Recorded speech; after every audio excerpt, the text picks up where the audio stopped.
భాగవతంలోనూ దేవి భాగవతంలోనూ వృత్తాసురుడి వృత్తాంతం ఉంది కదా, ఆయన గత జన్మ వృత్తాంతం ఏంటో తెలియజేస్తారా? అసలు భాగవతం యొక్క లక్షణమే 3 ధర్మాలు ఉండాలి. ఏ భాగవతంలో అయినా ధర్మ విస్తారం, వృత్రాసుర చరిత్రం, ఈ 2 లక్షణాలు లేకుండా అసలు భాగవతం ఉండేటువంటి అవకాశమే లేదు. కనుకనే దేవి భాగవతంలోనూ వృత్రాసుర చరిత్ర ఉన్నది, శ్రీమద్ భాగవతంలోనూ వృత్రాసుర చరిత్ర ఉన్నది. 3వది గాయత్రీ మంత్ర ప్రతిపాదితం. ఆ భాగవతం అనబడే ఏ గ్రంథమైనా గాయత్రీ మంత్ర ప్రతిపాదితం అయి ఉండాలి, ధర్మ విస్తారం అయి ఉండాలి, వృత్రాసురుని చరిత్ర ఉండాలి. ఈ 3 ఉంటే దాన్ని భాగవతం అనాలి అని మత్స్య పురాణంలో వ్యాస భగవానుడే చెప్పాడు. అయితే ఇప్పుడు ఈ వృత్రాసురుని చరిత్ర ఉన్నది. వృత్రాసురుని యొక్క పూర్వజన్మ వృత్తాంతం మనకు కావాల్సింది. పూర్వజన్మలో ఈ వృత్రాసురుడు చిత్రకేతువు అనబడేటువంటి రాజు. ఆ చిత్రకేతువు అనబడేటువంటి రాజుకి 3 భార్యలు, సంతానం లేదు.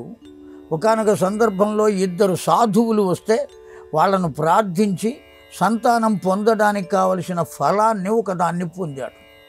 ఆ ఫలాన్ని తన పెద్ద భార్యకి ఇచ్చాడు.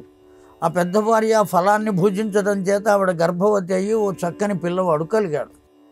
ఆ పిల్లవాడిని ఇచ్చిన కారణం చేత పెద్ద భార్య యందు అనురాగం పెరిగింది చిత్రకేతువుకి.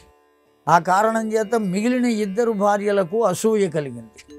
అసూయ కలిగిన ఆ 2 భార్యలు ఊయలలో ఉన్న పసివాడికి విషం పెట్టి సంహరించేశారు. ఇప్పుడు వాళ్ళు దుఃఖపడుతూ ఆ సాధువులను తలుచుకున్నారు. వాళ్ళు మళ్ళీ వచ్చారు. ఏం జరిగింది అంటే ఇలా జరిగింది. వెళ్ళిపోయిన వాడు మళ్ళీ రాడయ్యా. జాతస్య హి ధ్రువో మృత్యు ధ్రువం జన్మ మృతస్య చ. కనుక మా మాట విని దుఃఖాన్ని బాపుకోవయ్యా. ఎంత చెప్పినా చిత్రకేతువు వినలేదు.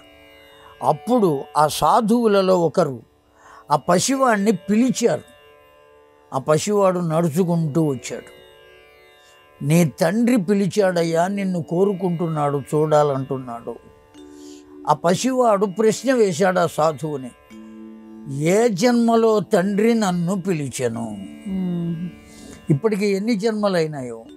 ఏ జన్మల్లో నేను కొడుకుగా అవతరించానా, తల్లిగా అవతరించానా, లేదా పుత్రికగా అవతరించానా, పుత్రుడిగా అవతరించానా, ఏ ప్రాణిగా వచ్చానో ఎవరికెరుక? ఏ జన్మలో తండ్రి నన్ను పిలుస్తున్నాడు? ఇట్లా పసివాడు ప్రశ్న వేసేటప్పటికీ ఆ చిత్రకేతువుకి బుద్ధి కలిగింది. అన్నిటినీ వదిలిపెట్టి తపస్సు కోసం వెళ్ళాడు. తపస్సు ఫలితంగా పరమేశ్వరుడు అతడికి ఓ దివ్యమైన విమానాన్ని ఇచ్చాడు. ఆ విమానంలో ఈ 3 భార్యలను అధిరోహింపజేసి సంచారం చేస్తున్నాడు.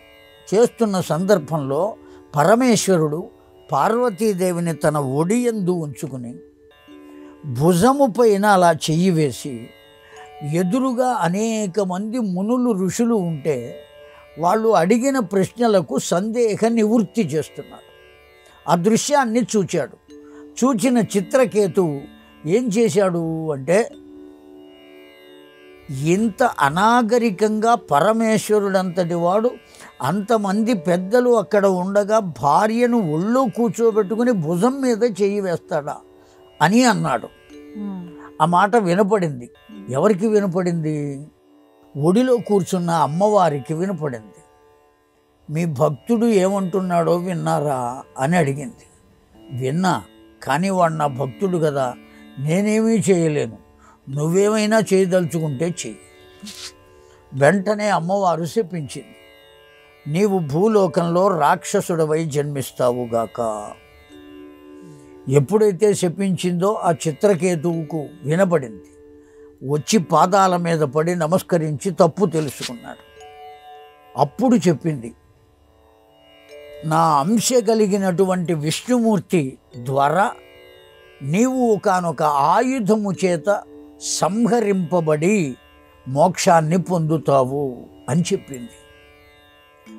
అమ్మవారి శాపాన్ని అనుసరించి ఆ చిత్రకేతువే భూలోకంలో వృత్రుడు అనే పేరుతో ఒక రాక్షసుడుగా అవతరించాడు. అతడి మరణం కూడా విష్ణువు యొక్క సహాయం చేతనే జరిగింది. కనుక వృత్రాసురుడు గత జన్మలో చిత్రకేతువు అనబడేటువంటి రాజు. అది అతడి చరిత్ర.